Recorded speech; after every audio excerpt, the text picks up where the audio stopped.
Blockchain, వెబ్3 ఈ పదాలు వినగానే చాలామందికి ఒకటే సందేహం వస్తుంది.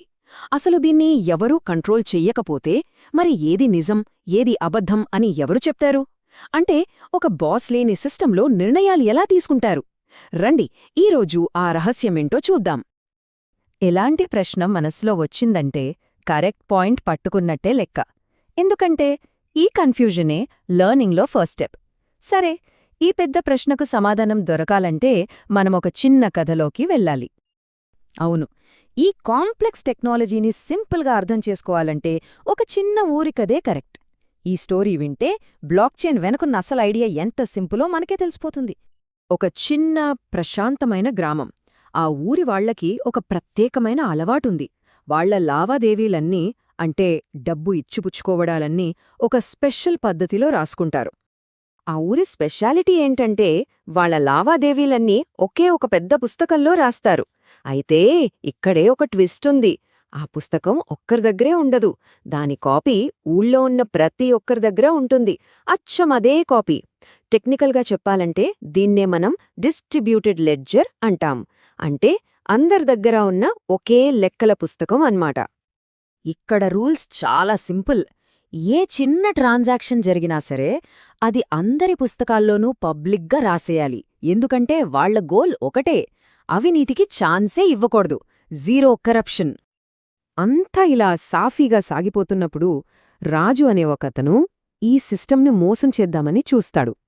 ఇక్కడే మన కథలో అసలు ట్విస్ట్, అస్సలు సమస్య మొదలవుతుంది. రాజు ఏం చేస్తాడంటే తన దగ్గరున్న పుస్తకంలో సీత నాకు 100 రూపాయలిచ్చింది అని రాసుకుంటాడు. కాని నిజానికి సీత అతనికి ఏ డబ్బూ ఇవ్వలేదు. అది పచ్చి అబద్ధం. ఇప్పుడు ఆలోచించండి, ఊళ్ళో అందరి పుస్తకాల్లో ఈ ట్రాన్సాక్షన్ లేదు. ఒక్క రాజు బుక్లో మాత్రమే ఉంది. మరిప్పుడు ఏది నిజం? రాజు చెప్పిందా లేక ఊరంతా చెప్పిందా? ఎగ్జాక్ట్గా ఇదే ప్రాబ్లంను ప్రపంచంలో ఉన్న ప్రతి బ్లాక్చైన్ సాల్వ్ చేయడానికి ట్రై చేస్తుంది. మరి ఆ ఊరివాళ్లు రాజు మోసాన్ని ఎలా పట్టుకుంటారో?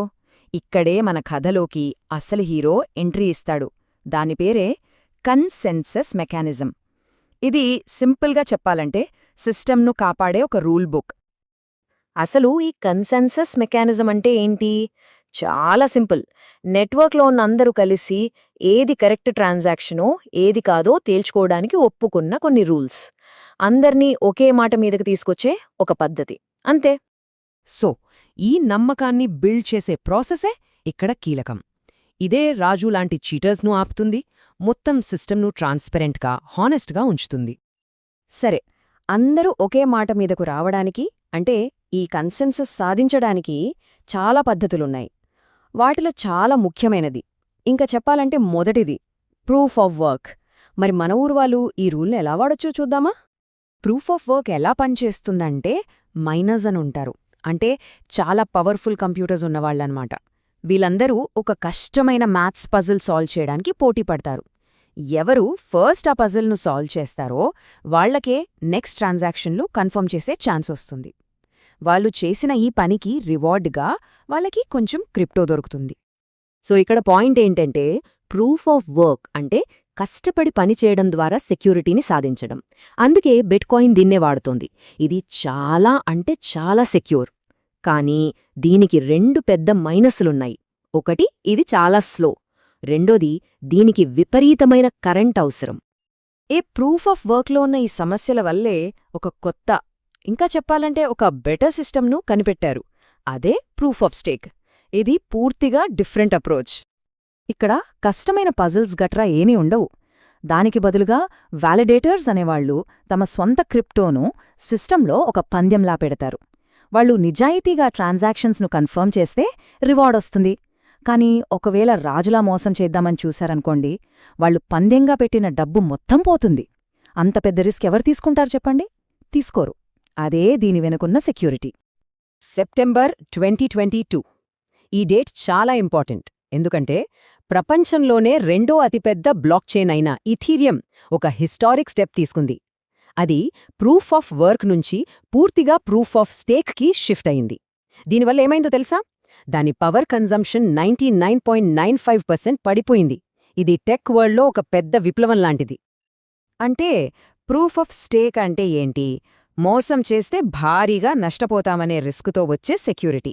ఇది ప్రూఫ్ ఆఫ్ వర్క్తో పోలిస్తే చాలా ఫాస్ట్, ఖర్చు తక్కువ, అన్నిటికన్నా ముఖ్యంగా ఎకో ఫ్రెండ్లీ.